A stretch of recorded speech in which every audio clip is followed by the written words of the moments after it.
আইপ্যাকের অফিসে ইডি আনার প্রতিবাদে এবার রাজপথে মমতা বন্দ্যোপাধ্যায় যাদবপুর থেকে হাজরা মোড় পর্যন্ত মিছিল করলেন, সুর চড়ালেন বিজেপির বিরুদ্ধে। তুমি আমাকে একদিন আটকাবে, আমি 100 দিনের ফসল তুলে নেব।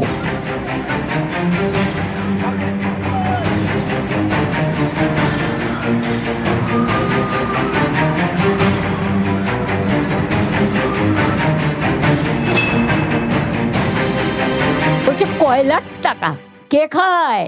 অমিত শাহ খায়, হোম মিনিস্টার। গদ্দারের থ্রুতে টাকা যায়, গদ্দার অ্যাডপ্টেড সন হয়ে গেছে। সাথে আছে এক জগন্নাথ, জগন্নাথের থ্রুতে টাকা যায় শুভেন্দু অধিকারীর কাছে, আর শুভেন্দু অধিকারীর থ্রুতে টাকা যায় অমিত শাহর কাছে। শুনুন, আপনাদের ভাগ্য ভালো এখনো যে আমি চেয়ারে আছি বলে না ওই পেন ড্রাইভ গুলো বাইরে বের করে দিই না, আমি কিন্তু ভান্ডা ফাঁস করে দেবো।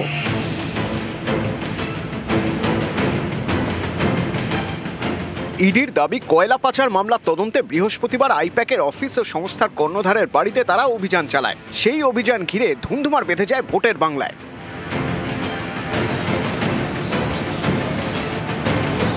শুক্রবার এই নিয়ে বিজেপির বিরুদ্ধে মমতা বন্দ্যোপাধ্যায়ের সুর সপ্তমে। লক্ষ্মণের দণ্ডি পেরিয়ে গেলে কিন্তু আর সামলে রাখতে পারবেন না। আমি অনেক কিছু জানি, বলি না শুধু দেশের স্বার্থে।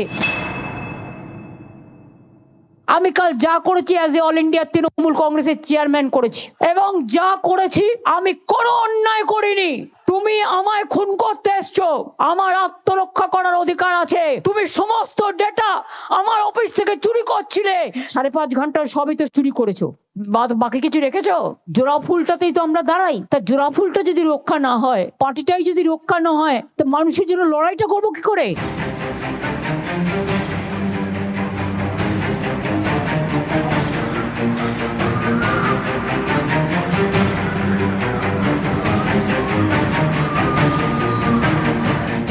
তৃণমূলের পরামর্শদাতা সংস্থা আইপ্যাকের কর্ণধার প্রতীক জৈনের বাড়ি এবং অফিসে হানা দিয়েছে ইডি, যার প্রতিবাদে এদিন পথে নামেন মমতা বন্দ্যোপাধ্যায়। যাদবপুর এইডবি থেকে হাজরা মোড় পর্যন্ত মিছিল করেন।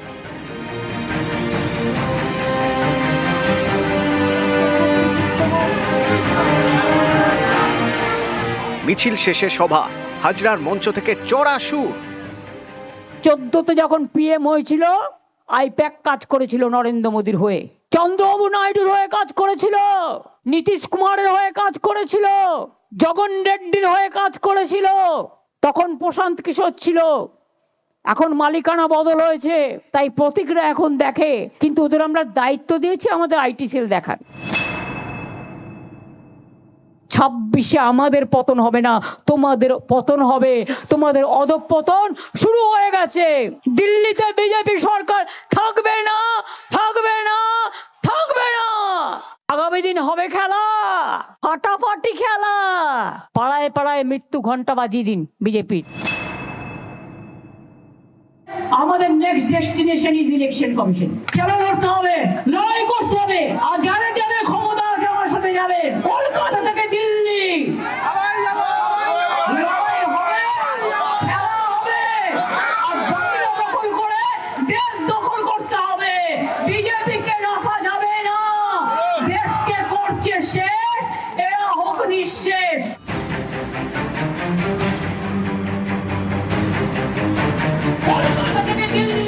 নিউজ 18 বাংলা।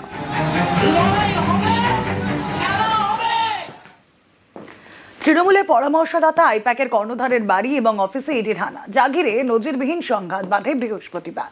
আর এই ঘটনায় জোড়া এফআইআর করলেন মমতা বন্দ্যোপাধ্যায়। নথি চুরি এবং অনুমতি ছাড়া প্রবেশের মতো অভিযোগে মামলা, শতপ্রণোদিত হয়ে এফআইআর পুলিশেরও।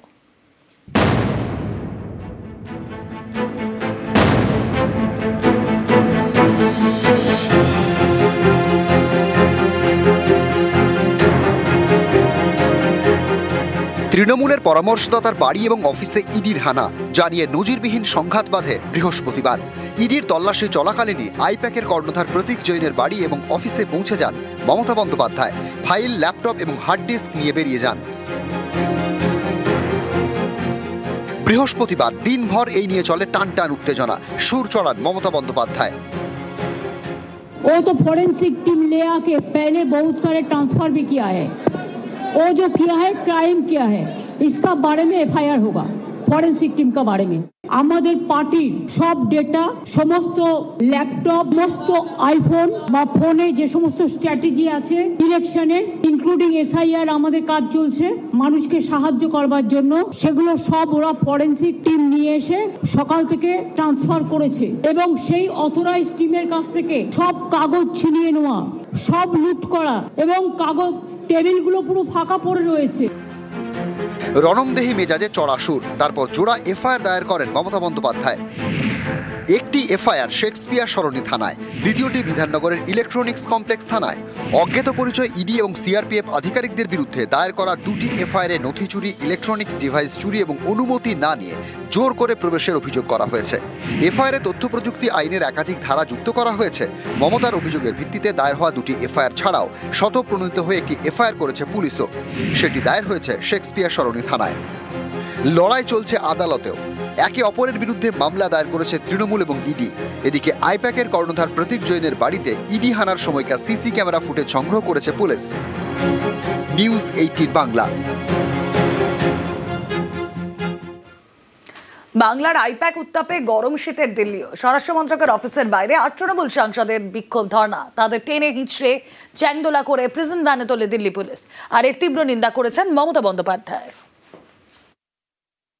সকাল 8টায় দিল্লির কুয়াশা ঠান্ডার মধ্যে আমাদের এমপিরা প্রতিবাদ করেছে, তাদের চ্যাংদোলা করে অত্যাচার করে টেনে নিয়ে গেছেন। আর এখানে লাল কার্পেট বিছিয়ে পুলিশ আপনাদের মিটিং করায়, কোর্টের পারমিশন নিয়ে আসেন।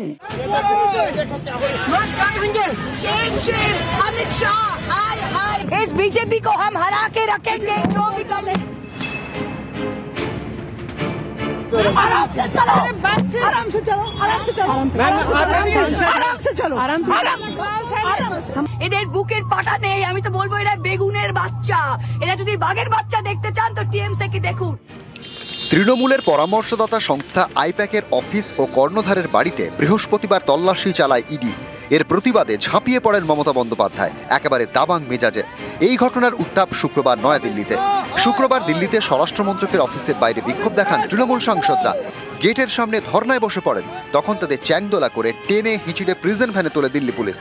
এর প্রতিবাদে সুর চড়িয়েছেন মমতা বন্দ্যোপাধ্যায়। এক্স পোস্টে তৃণমূল নেত্রী লিখেছেন, তৃণমূল সাংসদদের প্রতি যে আচরণ করা হয়েছে তা লজ্জার, তীব্র নিন্দা করি। কেন্দ্রীয় স্বরাষ্ট্রমন্ত্রীর অফিসের বাইরে গণতান্ত্রিক অধিকারের জন্য নির্বাচিত জনপ্রতিনিধিদের টানা হেঁচড়া করাটা আইনের প্রয়োগ নয়, এটা ঊর্ধ্বধারীদের ঔদ্ধত্য। এটা গণতন্ত্র, বিজেপির ব্যক্তিগত সম্পত্তি নয়। বিজেপি নেতারা প্রতিবাদ জানালে তাদের জন্য রেড কার্পেট বিশেষ ব্যবস্থা। বিরোধী দলের সাংসদরা সুর চড়ালেই তাদের টানা হেঁচড়া, আটক করা, অপমান করা হয়। এটা পরিষ্কার করা দরকার। আপনি আমাদের সম্মান করলে আমরা আপনাকে সম্মান করব। আমাদের রাস্তায় নামালে আমরা আপনাদের গণতান্ত্রিক নীতিবোধের দিকে ফিরিয়ে আনব। এটাই আমাদের ভারত। আমরা অধিকার বলে ভারতের নাগরিক, কারো আসনের দয়া নয়। কোনো সরকার, কোনো দল এবং কোনো স্বরাষ্ট্রমন্ত্রী এটা ঠিক করবেন না কে গণতন্ত্রের সম্মান পাবেন। সকাল 8টায় দিল্লির কুয়াশা ঠান্ডার মধ্যে আমাদের এমপিরা প্রতিবাদ করেছে, তাদের চ্যাংদোলা করে অত্যাচার করে টেনে নিয়ে গেছেন। আর এখানে লাল কার্পেট বিছিয়ে পুলিশ আপনাদের মিটিং করায়, কোর্টের পারমিশন নিয়ে আসেন। সরব হন অভিষেক বন্দ্যোপাধ্যায়। এদিন সকালে কেন্দ্রীয় স্বরাষ্ট্রমন্ত্রী অমিত শাহ দপ্তরের বাইরে জড়ো হন 8 তৃণমূল সাংসদ। শতাব্দী রায়, ডেরেক ওব্রায়েন, মহুয়া মৈত্র, প্রতিমা মণ্ডল, শর্মিলা সরকার, কীর্তি আজাদ, বাপি হালদার, সাকেত গোখলে। গেটের বাইরে তাঁরা বিক্ষোভ দেখাতে থাকেন, প্ল্যাকার্ড হাতে ধর্নাতেও বসে পড়েন। এরপরেই আসরে নামে দিল্লি পুলিশ, ধর্না থেকে তুলে দেয় তৃণমূল সাংসদদের। একে একে তৃণমূল সাংসদদের তোলা হয় প্রিজন ভ্যানে। You're seeing what is happening to MPs. All our MPs have been picked up. Come, Governor. Governor. No, no, no.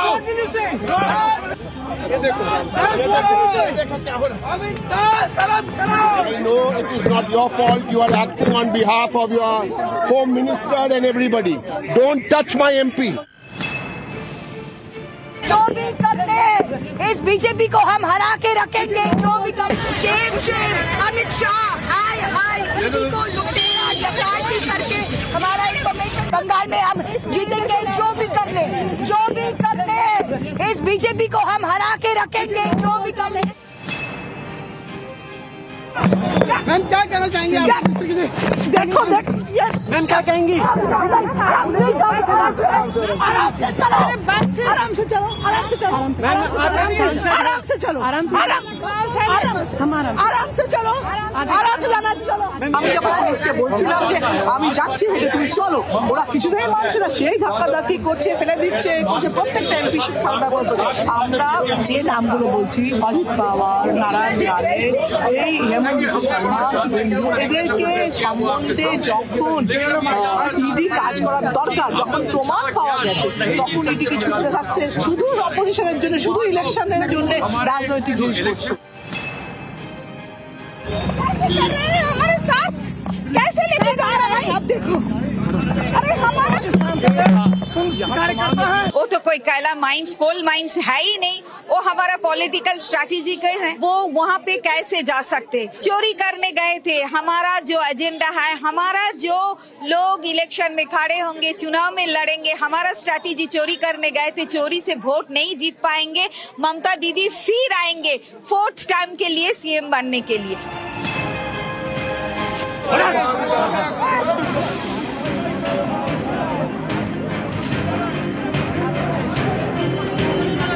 कंटरेट कर रहे हैं सर, गणतंत्र का कंटरेट कर रहे हैं लोग।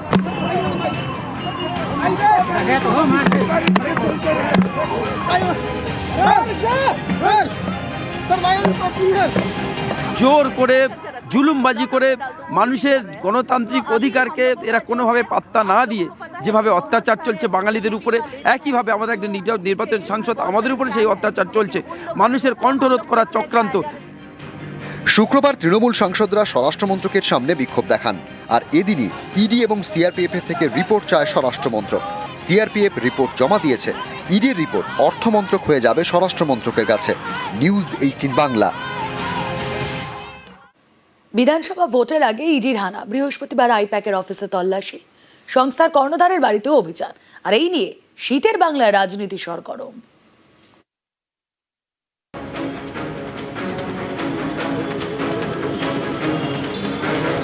বৃহস্পতিবার সকাল সকাল কলকাতায় ইডির হানা।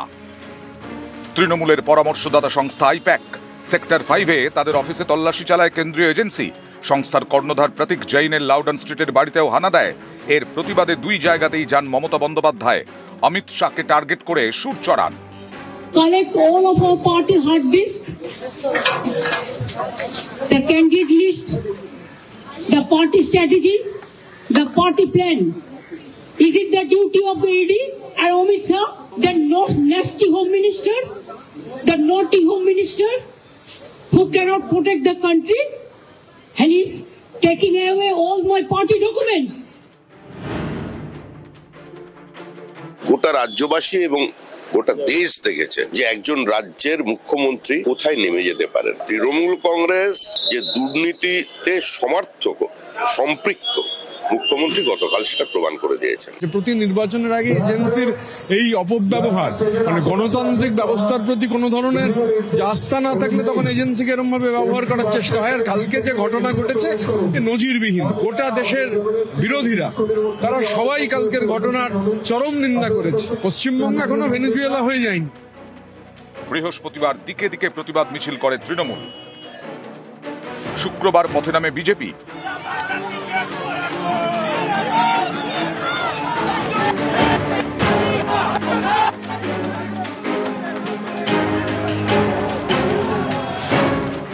এদিন রাজভবনে গিয়ে নালিশও করে বিজেপির 5 সদস্যের প্রতিনিধি দল, নেতৃত্বে লকেট চট্টোপাধ্যায়। তৃণমূল সরকার ভয় পেয়ে গেছেন, যেন মনে হচ্ছে মৌমাছির ভোমরাতে তাক লেগে গেছে। এর জন্য আমরা আজকে এসেছিলাম। আমরা এসে আজকে আমরা আমাদের মাননীয় রাজ্যপালকে জানিয়েছি এবং উনি বলেছেন উনি ওনার মতন ভাবে ব্যবস্থা নেবেন। বেশ করেছে মমতা ব্যানার্জি, যা করেছে বেশ করেছে, প্রয়োজনে আবার করা হবে। যারা তৃণমূলের প্রার্থী তালিকা চুরি করতে যায় তাদেরকে সেই চুরি করতে দেওয়া হবে না। ওদের ভোট চুরিও রুখেছি, ওদের আমাদের প্রার্থী তালিকা চুরিও রুখ। এদিন দিল্লি থেকেও সুর চড়ায় বিজেপি। आजाद भारत में बंगाल में जो हुआ वो आज तक नहीं हुआ कि एक सिटिंग मुख्यमंत्री एक प्राइवेट प्रॉपर्टी में घुसकर जहां मनी लॉन्ड्रिंग की कार्रवाई चल रही है ईडी के द्वारा, वहां चली जाए, ईडी के लोगों को धमकाए और पेपर स्नैच कर वॉकआउट कर जाए। ये मामला क्या है? कोल की स्मगलिंग और हवाला ट्रांजैक्शन को लेकर ईडी कार्रवाई कर रही है। उनका आचरण लोकतांत्रिक मर्यादाओं का उन्होंने तार तार कर दिया है। যদি আমাদের প্রার্থী তালিকা চুরি করতে আসে, আমরা তাকে আদর করব না, জামাই আদরে বরণ করব না। আমাদের পলিটিক্যাল স্ট্র্যাটেজি চুরি করতেছে, দেশের এজেন্সির কাজ বিরোধী দলের তালিকা চুরি করা। কোন জায়গায় নামিয়েছে ভারতীয় সংস্থাগুলোকে? ভারতবর্ষের জাতীয় সংস্থাগুলোকে সবচেয়ে বেশি অপমান যদি কেউ করে থাকে, সেটার নাম ভারতীয় জনতা পার্টি। নিউজ 18 বাংলা। ইডির হানা ঘিরে বেনজির সংঘাত, আর সেই মামলার শুনানিতেও কলকাতা হাইকোর্টে বেনজির বিশৃঙ্খলা, এজলাসে প্রবল ভিড়, হই হট্টগোল, যার জেরে শুনানি স্থগিত করে দিলেন বিচারপতি শুভ্রা ঘোষ। শুনানি হবে 14 জানুয়ারি।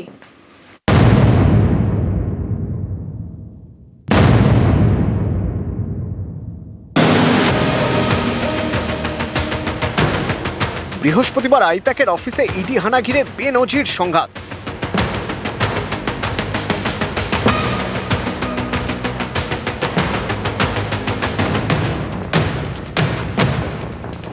তৃণমূল এবং ইডি দুপক্ষই একে অপরের বিরুদ্ধে হাইকোর্টে।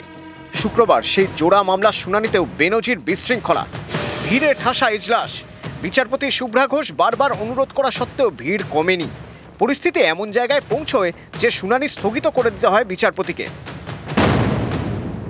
তিনি জানিয়ে দেন, তৃণমূল এবং ইডির দায়ের করা মামলার শুনানি হবে 14 জানুয়ারি। এক গুচ্ছ আবেদন নিয়ে কলকাতা হাইকোর্টে যায় ইডি। ইডি চায় বৃহস্পতিবারের ঘটনার তদন্ত করুক সিবিআই।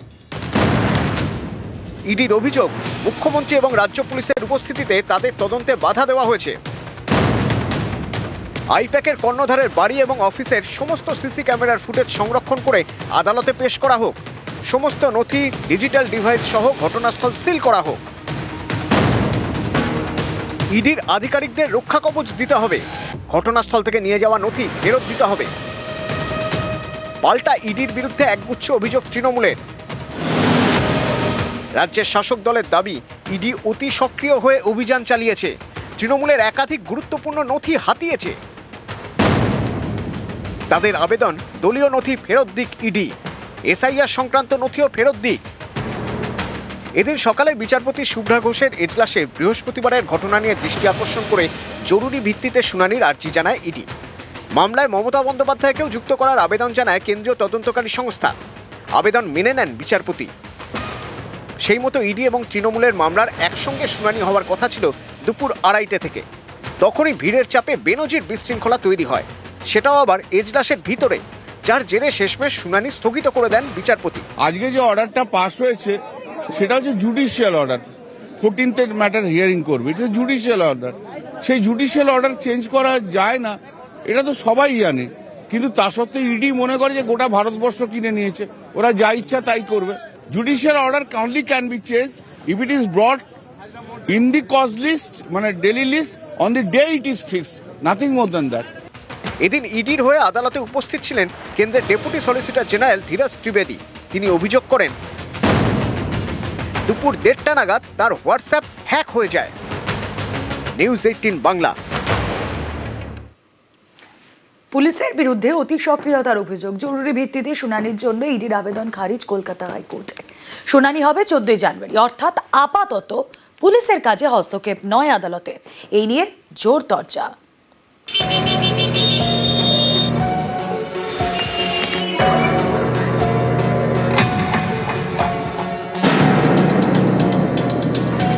বৃহস্পতিবার কলকাতায় ইডির হানা। তৃণমূলের পরামর্শদাতা সংস্থা আইপ্যাকের অফিসে তল্লাশি চালায়। সংস্থার কর্ণধারের বাড়িতেও হানা দেয়। দুই জায়গাতেই যান মমতা বন্দ্যোপাধ্যায়, যায় পুলিশও। এই নিয়ে তোলপাড়, হাইকোর্টে মামলা, পাল্টা মামলা। পুলিশের বিরুদ্ধে অতি সক্রিয়তার অভিযোগে মামলা করে ইডি, পাল্টা ইডির বিরুদ্ধেও অতি সক্রিয়তার অভিযোগে মামলা করে তৃণমূল। শুক্রবার দুটি মামলাই ছিল বিচারপতি শুভ্রা ঘোষের সিঙ্গেল বেঞ্চে, কিন্তু এজলাসে ভিড় ও বিশৃঙ্খলার কারণে শুনানি স্থগিত করে দেন বিচারপতি। তখন জরুরি ভিত্তিতে শুনানির আবেদন করে ইডি। ভারপ্রাপ্ত প্রধান বিচারপতি সুজয় পালকে ইমেল করে। ইডির আবেদন ফিরিয়ে দেন ভারপ্রাপ্ত প্রধান বিচারপতি। প্রধান বিচারপতির সচিবালয় জানিয়ে দেয়, ইতিমধ্যেই সিঙ্গেল বেঞ্চ মামলার স্থগিতের নির্দেশ দিয়েছে। 14 জানুয়ারি শুনানি। এই অবস্থায় নতুন করে জরুরি বেঞ্চ বসিয়ে শুনানির জন্য হস্তক্ষেপের জায়গা নেই।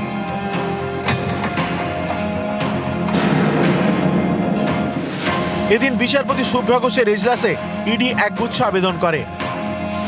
তার মধ্যে অন্যতম ইডি অফিসারদের রক্ষা কবচ দেওয়া হোক, কিন্তু এই নিয়ে শুনানি হবে 14 জানুয়ারি। অর্থাৎ আপাতত পুলিশের কাজে হস্তক্ষেপ নয় আদালতের। অনেকের মতে এটাও কেন্দ্রীয় এজেন্সি ইডির কাছে ধাক্কা। পশ্চিমবঙ্গের সাংবিধানিক সংকট নয়, পশ্চিমবঙ্গের সাংবিধানিক ব্যবস্থাটি ভেঙে পড়েছে। যখন ইডির করা মামলার শুনানি হচ্ছে, তখন কোর্ট রুমের ভেতরে তৃণমূল কংগ্রেস নিজের লয়ার সেলের সদস্যদের ঢুকিয়ে দিয়ে পুরো বিচার ব্যবস্থাটাকে হাইজ্যাক করার চেষ্টা করলেন, যার জন্য আজকে শুনানি পিছিয়ে গেল। 6 বছর যে মামলাটা নিয়ে যদি এত জরুরি এত কিছু, তাহলে অনেক আগেই তদন্ত, অনেক আগেই জিজ্ঞাসাবাদ হয়। ইলেকশনের আগে জানুয়ারি মাসে মনে পড়লো আচমকা গিয়ে যেতে হবে তৃণমূলের তথ্য ভান্ডারটা নেওয়ার জন্য। যা যা হওয়ার তাই হয়েছে। নিউজ 18 বাংলা।